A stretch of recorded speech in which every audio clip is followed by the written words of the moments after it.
तो एक बार फिर से स्वागत है आप लोगों को हमारे इस यूट्यूब चैनल पर। आज हम 11वीं केमिस्ट्री की नेक्स्ट टॉपिक सार्थक अंक के बारे में बात करेंगे। लास्ट क्लास में हमने क्या पढ़ा था? मापन में अनिश्चितता, अनसर्टेनिटी इन मेजरमेंट, पिछले क्लास में हमने पढ़ रखा है। उसके अंदर एक छोटा सा टॉपिक है क्या? सार्थक अंक, जिसको बोलते हैं सिग्निफिकेंट डिजिट्स। क्लियर है? आज हम ये कवर करने वाले हैं। ठीक है, तो सार्थक अंक होता क्या है? सार्थक अंक या सिग्निफिकेंट डिजिट होता क्या है? तो सार्थक अंक क्या होता है? किसी भी भौतिक राशि के शुद्ध मापन को, किसी भी भौतिक राशि के शुद्ध मापन, ये वर्ड याद रखिए, शुद्ध मापन। ठीक है, किसी भी भौतिक राशि के शुद्ध मापन को व्यक्त करने के लिए जिन अंकों का प्रयोग करते हैं उसी को हम बोलते हैं सार्थक अंक। किसी भी भौतिक राशि के शुद्ध मापन को व्यक्त करने के लिए जिन अंकों का प्रयोग करते हैं उसी को बोलते हैं सार्थक अंक। क्लियर है? चलो अब शुद्ध मापन की बात करें। शुद्ध मापन होता क्या है? हम लोग भौतिक राशि किसकी बात करते हैं? लंबाई के बारे में बात करते हैं। ठीक है, लंबाई नॉर्मली आप लोग अच्छे से समझ जाएंगे। लंबाई हम लोग किसी भी, जैसे स्कूल में यूज करते हैं, लंबाई, किसी भी चीज की लंबाई निकालनी है तो किस चीज का प्रयोग करते हैं? स्केल का प्रयोग करते हैं।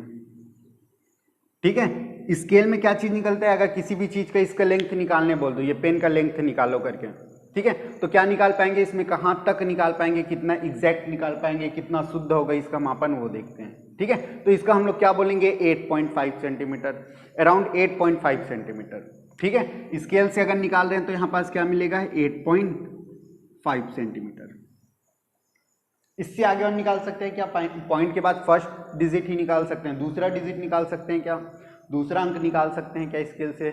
नहीं, क्योंकि स्केल कैसे दिया रहता है? स्केल ये दिया है, इसमें ये 1 सेंटीमीटर है, ये 2 सेंटीमीटर है, ये 3 सेंटीमीटर, 4 सेंटीमीटर, 5, 6, 7, 8 ऐसे दिया रहता है। जिसमें से हम लोग 8 सेंटीमीटर में बात करें तो सपोज ये वाला 8 सेंटीमीटर वाला है, तो इसमें कितना खाना दिया रहता है? 8 to 9 में 9 छोटे छोटे लाइन दिया रहता है और खाना अगर गिने तो 10 रहता है। ठीक है, तो इसमें हम लोग क्या निकालेंगे? 5th नंबर के लाइन को निकालेंगे। देखो 1 2 3 4 5 ऐसे करके, तो यही हो गया हमारा 8.5। इससे और एग्जैक्ट वैल्यू नहीं निकाला जा सकता स्केल से। क्लियर है? लेकिन बात करते हैं वर्नियर कैलिपर्स की। ठीक है, किसकी बात करते हैं? वर्नियर कैलिपर्स की।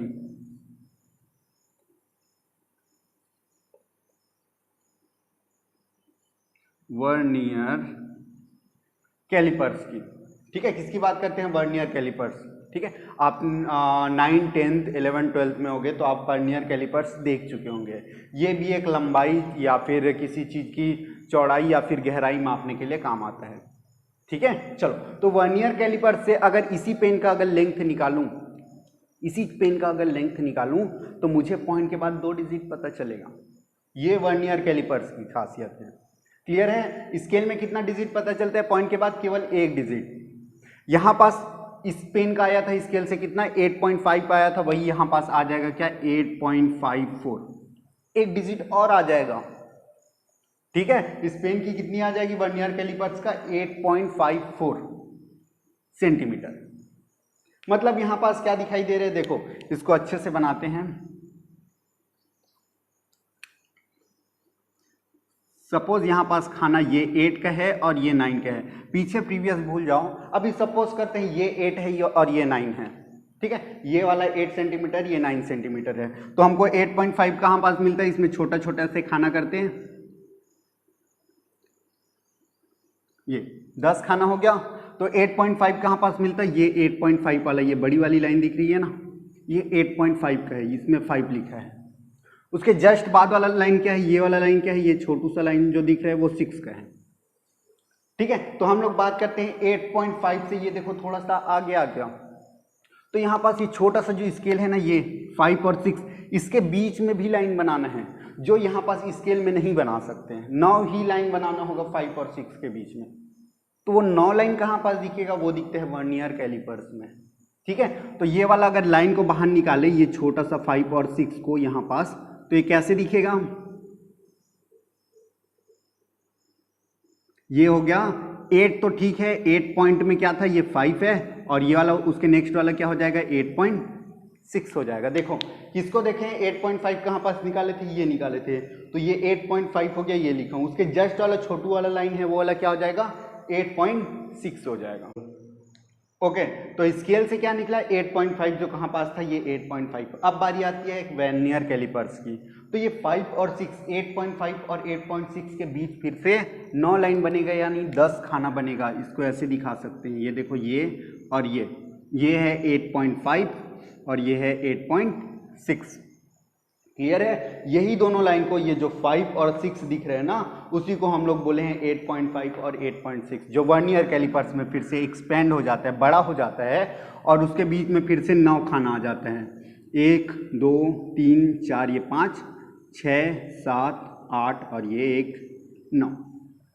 हमारा 8.5 आ चुका है, 8.5 आ चुका है, 8.5 आ चुका है, 4 और चाहिए।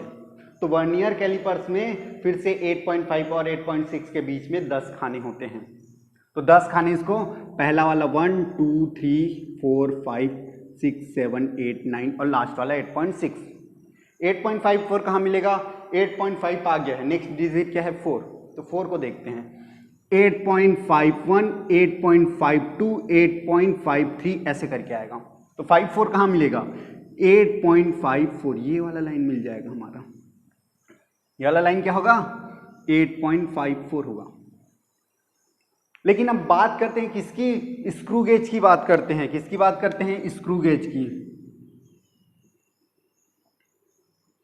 ठीक है, तो इसमें पॉइंट के बाद 3 डिजिट आता है। 8.54 तो आ गया था, इसको नापे पेन को, 8.54 आया था वर्नियर कैलिपर से। स्केल से नापेंगे, एक और डिजिट मिल जाएगा।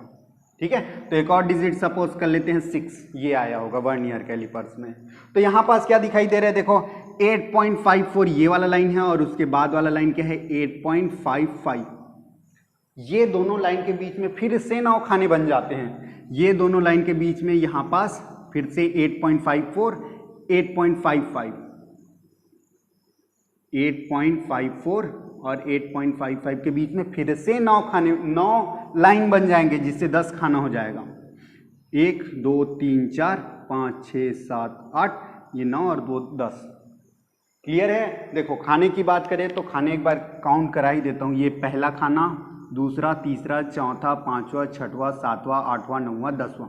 10 खाने बनेंगे, लेकिन लाइन बीच में देखें तो 9 ही रहेगा। देख लो 1 2 3 4 5 6 7 8 9। क्लियर है। और लास्ट वाले काउंट करते हैं तो हम लोग जाते हैं 8.5 करते हैं। क्लियर है। चलो अब बात करते हैं 8.546 की। 8.54 आ गया है, 8.55 तक हम लोग स्केल बनाए हैं। क्लियर है। तो इसको 8.546 कहाँ पास दिखेगा, 5 4 आ गया, 6 और दिखना है तो ये भी होता है 1 2 3 4 5 6 7 8 9 ऐसे करके। तो कहाँ दिखेगा 8.546, 8.54 है, 6 और दिखाने हैं तो 8.541, 8.542, 8.543, 8.545, 8.546, ये वाला लाइन आ जाएगा 8.546। मतलब यहाँ पर जो हम लोग नॉर्मल स्केल को देख रहे थे ना, 5 तक आए थे, उससे थोड़ा सा आगे होगा। अब एग्जैक्ट आगे नहीं पता तो हम लोग किस में आ जाएंगे, वर्नियर कैलिपर्स में आ जाएंगे। वर्नियर कैलिपर्स में भी जो मान निकला उससे भी थोड़ा सा आगे बोलते हैं, वो भी समझ नहीं आएगा तो हम लोग किस में आते हैं, स्क्रू गेज में। तो ऐसे देखो मापन में शुद्धता होती जाती है। यहाँ पास स्केल की बात करते हैं तो पॉइंट के बाद 1 डिजिट मतलब उतना शुद्ध नहीं है जितना वर्नियर कैलिपर्स में। वर्नियर कैलिपर्स शुद्ध क्यों है, क्योंकि इसमें पॉइंट के बाद 2 डिजिट निकले हैं। और स्क्रू गेज उससे भी ज्यादा शुद्ध है क्योंकि इसमें पॉइंट के बाद 3 डिजिट निकले हैं। क्लियर है। तो शुद्ध मापन किसको बोलते हैं, पॉइंट के बाद जितनी ज्यादा वैल्यू ला सकते हैं उसको बोलते हैं शुद्ध मापन। क्लियर है। चलो तो यही चीज, यही शुद्ध मापन है जिसको व्यक्त करने के लिए जिन अंकों का प्रयोग करते हैं उन्हीं को बोलते हैं सार्थक अंक। क्लियर है। इसका सार्थक अंक कितना होता, देखो कितना वैल्यूएबल नंबर यूज करें, 8 और 5 तो इसका 2 होता। इसका होता कितना, 3 होता, 854, इसका होता 4। सार्थक अंक शुद्ध मापन के लिए यहां पास 4 हो जाता। क्लियर है। चलो तो अब सार्थक अंक निकालना सीखते हैं। इसका 7 से 8 स्टेप है जिसमें हर एक में अलग अलग रूल बताया कि कैसे टाइप के नंबर होंगे, उसमें सार्थक अंक कैसे काउंट करते हैं। क्लियर है। चलो तो देखते हैं सार्थक अंक निकालने की विधि। ओके, तो सार्थक अंक ज्ञात करने के नियम, इसके कुछ 6, 7, 8 नियम हैं। ठीक है, स्टेप बाय स्टेप देखते हैं। सबसे पहले क्या नियम बोलते हैं, सभी अशून्य अंक सार्थक अंक माने जाएंगे। अशून्य अंक किसको बोलते हैं, अशून्य अंक बोलते हैं 1, 2, 3, 4, 5, 6, 7, 8, 9। कहीं भी पास किसी भी भौतिक राशि से प्राप्त मापन में अशून्य अंक दिखे, यानी 1 से लेकर 9 तक दिखे, तो वो सब के सब सार्थक अंक माने जाएंगे। एग्जाम्पल के लिए अगर दे दिया है 4, 3, 2, 1, 6, या दे दिया पॉइंट में 5, 4.215, ऐसा दे दिया है। ठीक है, तो यहां पास क्या बोलते हैं, अशून्य अंक सार्थक अंक माने जाएंगे। तो कितने अशून्य अंक है, 5, तो इसका सार्थक अंक कितना हो जाएगा, सार्थक अंक इसका हो जाएगा 5। इसका अशून्य अंक कितना है, इसमें भी है अशून्य अंक 5, तो इसका भी सार्थक अंक हो जाएगा 5। क्लियर है, क्योंकि यहां पास कोई भी शून्य अंक नहीं है, तो सभी के सभी अंक क्या सार्थक अंक कहलाएंगे। क्लियर है, चलो तो सेकंड नंबर क्या बोलते हैं, अब ये पहला हो गया। दूसरा नियम क्या बोलते हैं, दो शून्य अंकों के मध्य आने वाला शून्य अंक को सार्थक अंक मानते हैं। कोई भी दो अशून्य अंक, इसमें से कोई भी दो ठो है, 6 और 5, अशून्य अंक के मध्य आने वाला शून्य, मतलब इसके अंदर कितना भी शून्य आ जाए उसको क्या बोलेंगे, सार्थक अंक माने जाते हैं, सार्थक अंक मानते हैं। किसी भी, जैसे 5.3021। अब यहां पास देखो कौन से जीरो को सार्थक अंक बोलते हैं, कौन से जीरो को, अशून्य अंक के मध्य आने वाला। यहां अशून्य अंक कौन सा है, 6 और 5, इसके मध्य कितना भी जीरो आए सब के सब सार्थक अंक माने जाएंगे। क्लियर है, तो यहां पास टोटल सार्थक अंक कितना हो जाएगा, देखो तो 1, 2, 3, 4, 5। यहां पास कितने सार्थक अंक है, यहां पास काउंट करते हैं वापस से, ये जीरो को सार्थक अंक बोलेंगे कि नहीं बोलेंगे, उसके आगे और पीछे देख लेते हैं। अशून्य अंक होना चाहिए, यानी 1 से लेकर 9 तक होना चाहिए। तो देखो 3 और 2 है, तो उसको भी सार्थक अंक बोलेंगे। तो इसका आंसर क्या हो जाएगा, टोटल कितना सार्थक अंक है इसमें, 1, 2, 3, 4, 5। क्लियर है। नेक्स्ट क्या बोलते हैं, तीसरा नंबर, किसी संख्या के दशमलव स्थिति को बदलने से सार्थक अंक में कोई परिवर्तन नहीं होता। ठीक है, किसी संख्या के दशमलव अंक स्थिति को या दशमलव स्थिति को बदलने से उसके सार्थक अंक में कोई भी परिवर्तन नहीं होता। एग्जाम्पल के लिए 9.821 ये दिया है, इसकी दशमलव स्थिति को आगे या पीछे बदल देते हैं। ठीक है, 10 की पावर में नहीं लिखेंगे। हमने पिछले चैप्टर में क्या, पिछले चैप्टर ने इसी चैप्टर के प्रीवियस वीडियो में हमने देखा है क्या, एक चीज देखा था, वैज्ञानिक संकेतन चरघातांकी के बारे में पढ़ा था, जिसको पॉइंट को आगे पीछे करना सीखे थे। ठीक है, उसमें 10 की पावर में कुछ लगाना पड़ता था, तो यहाँ पास उसके बिना बोलेंगे। ठीक है, इसके पॉइंट के प्लेस को आगे पीछे कर देते हैं, तो 982.1 पॉइंट प्लेस यहाँ पास था 9 और 8 के बीच में, अब कहाँ चला गया, 2 और 1 के बीच में चला गया। नंबर वही 6, 8921, यहाँ पास भी 8921, नंबर वही चूज हुआ है, बस पॉइंट प्लेस आगे पीछे है। पॉइंट प्लेस को आगे पीछे करने से सार्थक अंक में कोई भी परिवर्तन नहीं होता, रूल नंबर 3 बोलता है। क्लियर है, तो यहाँ पॉइंट प्लेस को आगे पीछे कर दिए, तो पहला नंबर में देखो इसका सार्थक अंक कितना था, 4 था, तो दूसरा में भी तो 4 ही है। सार्थक अंक में कोई परिवर्तन हुआ क्या, नहीं। अशून्य अंक को सार्थक अंक बोलते हैं, 4 ही अशून्य है तो 4, यहाँ पास भी तो 4 ही अशून्य है, यहाँ पास भी होगा क्या, 4। क्लियर है, चलो ठीक है। अगला क्या बोलता है, किसी भी संख्या के में 10 की घातों को सार्थक अंक नहीं मानते। 10 की घात में कुछ भी दिया रहे उसको इग्नोर करना है, वो सार्थक अंक में नहीं गिने जाएंगे।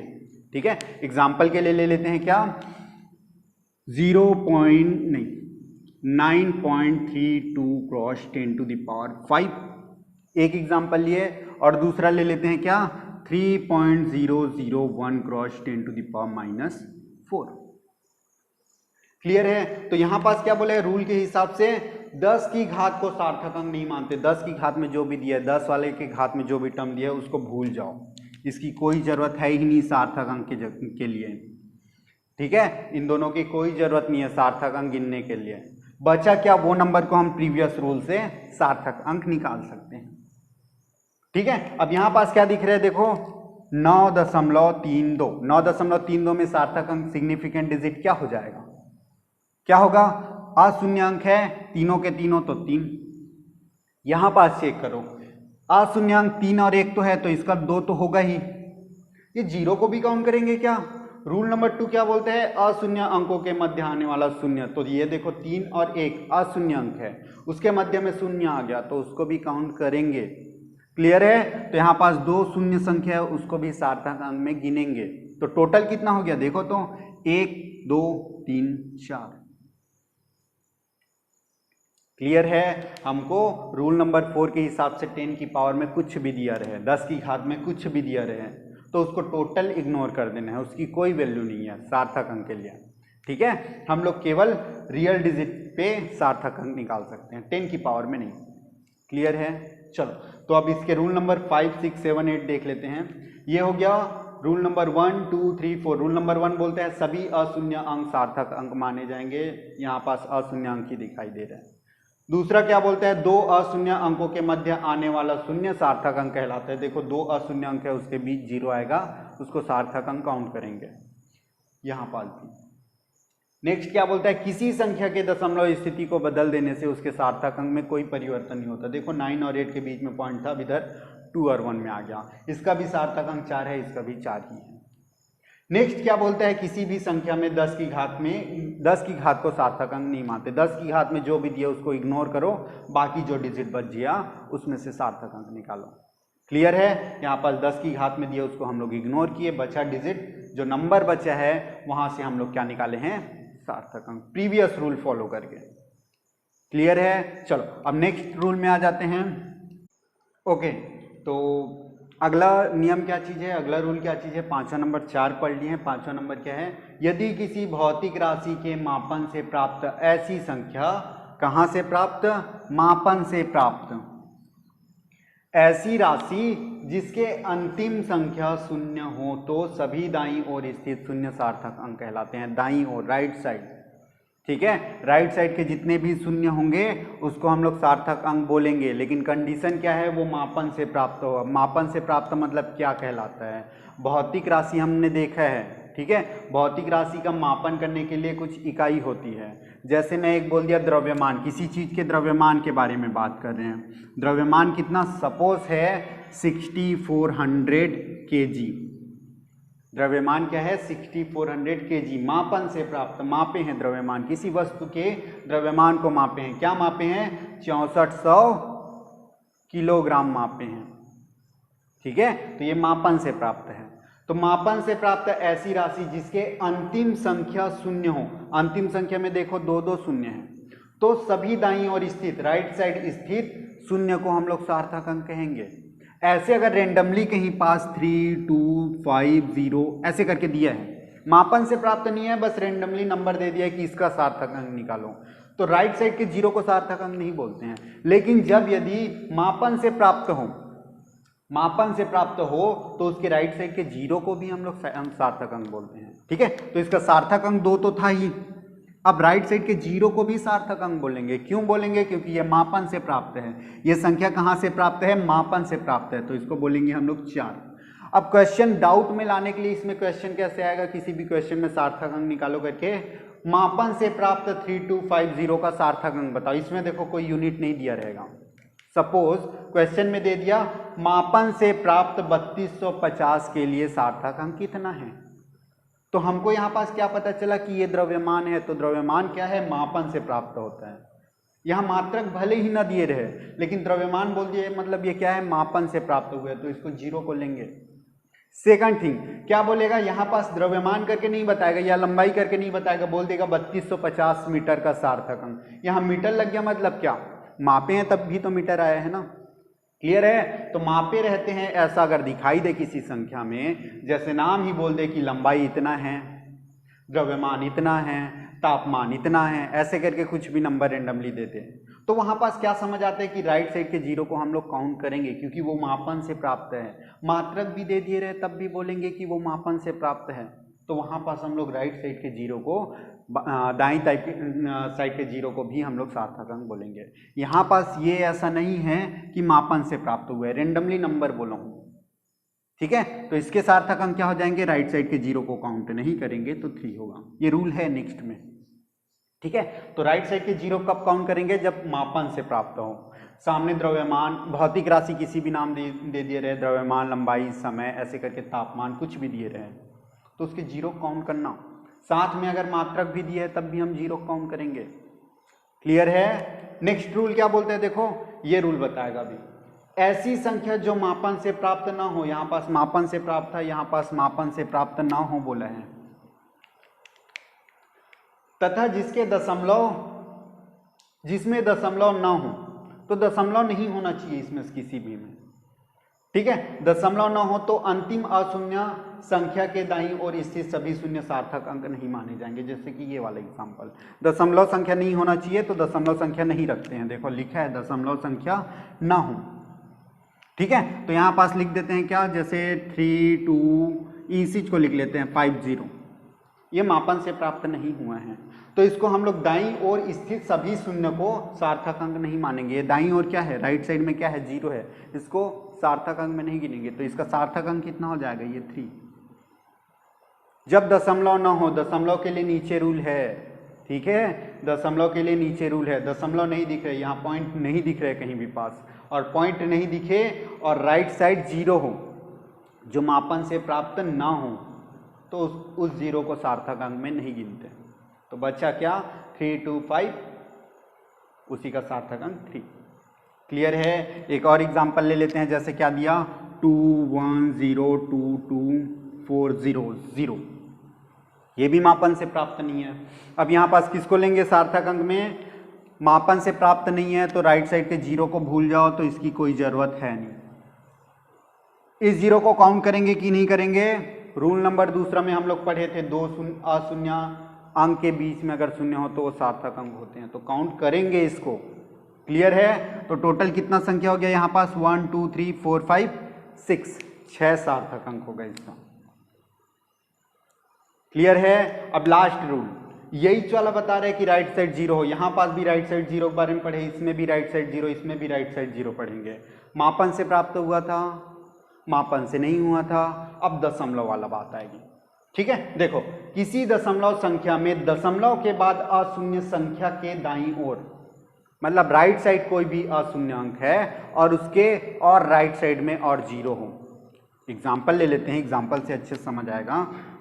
5 1.300, क्या बोला है, किसी दशमलव संख्या, तो ये दशमलव संख्या है, में दशमलव के बाद, ये दशमलव के आगे बाद की बात कर रहे हैं। ठीक है, अशून्य संख्या, दशमलव के बाद अशून्य संख्या कौन सा है, 3 के दाईं ओर, दाईं ओर मतलब राइट साइड, इधर राइट साइड की बात कर रहे हैं, ये 3 के राइट साइड की बात कर रहे हैं। आने वाली सभी शून्य सार्थक अंक माने जाएंगे। इधर राइट साइड में दशमलव के बाद राइट साइड में जितने भी शून्य आएंगे उसको सार्थक अंक बोलेंगे।